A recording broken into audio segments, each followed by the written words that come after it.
Welcome to KV news Telugu. Narsipatnam town police స్టేషన్లో సినీ నటుడు Posani కృష్ణమురళిపై TDP నాయకులు ఫిర్యాదు చేయడం జరిగింది. తిరుమల తిరుపతి దేవస్థానం చైర్మన్ బిఆర్ నాయుడుపై రచయిత పోసాని చేసిన అనుచిత వ్యాఖ్యలకు నిరసనగా ఫిర్యాదు చేసినట్లు పేర్కొన్నారు. నా పేరు కుండ్రు మరిడియ. నేను అనకాపల్లి పార్లమెంట్ జనరల్ సెక్రటరీగా పనిచేస్తున్నాను తెలుగుదేశం పార్టీ తరఫున. ఈ రోజు నేను నర్సీపట్నం టౌన్ లో సినీ నటుడైనటువంటి పోసాని కృష్ణమురళి మీద ఫిర్యాదు ఇవ్వడం జరిగింది. కారణం ఏంటంటే ఆయన ఈ మధ్యకాలంలో మన టీటీడీ చైర్మన్, ప్రముఖ పుణ్యక్షేత్రమైనటువంటి టీటీడీ తిరుమల తిరుపతి దేవస్థానం చైర్మన్ అయినటువంటి బిఆర్ నాయుడు గారిపై తనకు నోటుకు వచ్చినట్టు మాట్లాడడం జరిగింది.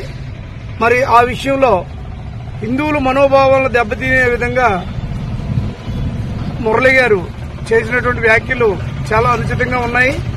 ఈ విషయాన్ని దృష్టిలో పెట్టుకుని మరి మేమైతే తెలుగుదేశం పార్టీ అనుబంధ సంస్థల తరఫున, దళిత సంఘాల తరఫున మేమైతే కనుక పోసాని కృష్ణమురళి గారిపై రాష్ట్ర వ్యాప్తంగా కూడా మేము ప్రతి పోలీస్ స్టేషన్లో కంప్లైంట్లు ఇవ్వడం జరుగుతుంది. మరి దాంట్లో భాగంగానే ఈ రోజు నర్సీపట్నం టౌన్ పోలీస్ స్టేషన్లో అతని మీద మేము కంప్లైంట్ ఇవ్వడం జరిగింది.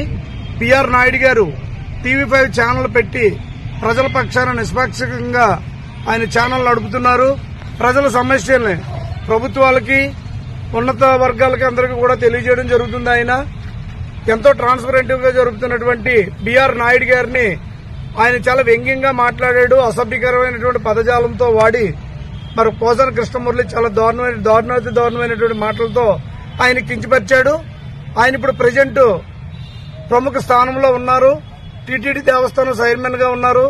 మరి ఆ చైర్మన్ హోదాలో ఉన్నటువంటి వ్యక్తిని ఆయన దూషించాడు అని అంటే తిరుమల తిరుపతి దేవస్థానం ఆ సంస్థకే మచ్చ తెచ్చే విధంగా పోసాని కృష్ణమురళి మాటలు ఉన్నాయి. కాబట్టి మరి ఈ రోజు నేను ఆయన వ్యాఖ్యల్ని ఈ మీడియా ద్వారా అందరికీ తెలియజేస్తూ మరి ఆయన చేసినటువంటి వ్యాఖ్యల్ని ఖండిస్తూ ఈ రోజు నర్సీపట్నం టౌన్ పోలీస్ స్టేషన్ లో నేను కంప్లైంట్ ఇవ్వడం జరిగింది.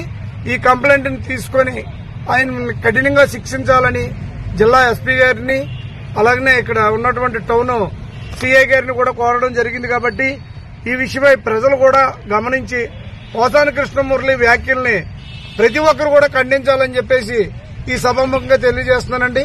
పోసాని కృష్ణమురళియే కాదండి, ఇలాంటి పేటీఎం బ్యాచీలకు చాలా మంది ఉన్నారు.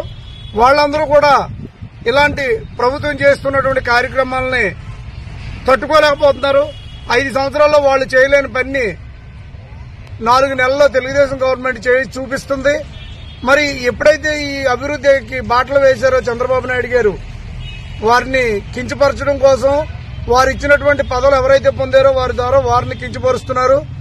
ఇదే కాదు, గత ప్రభుత్వంలో అయితే పవన్ కళ్యాణ్ గారి పైన, నారా లోకేష్ గారి పైన, చంద్రబాబు నాయుడు గారి పైన ఇదే పోసాని కృష్ణమురళి దారుణమైనటువంటి మాటలు మాట్లాడాడు. కాబట్టి దీనిని సుమోటోగా కూడా నేను ఇచ్చినటువంటి రిటన్ కంప్లైంటే కాదు, సుమేటోగా కూడా రాష్ట్ర వ్యాప్తంగా పోసాని కృష్ణమురళి పైన కేసులు పెట్టి ముందు అతను నోరు మూయించాలని చెప్పేసి ఈ సభాముఖంగా కోరుకుంటూ సెలవు తీసుకున్నాను.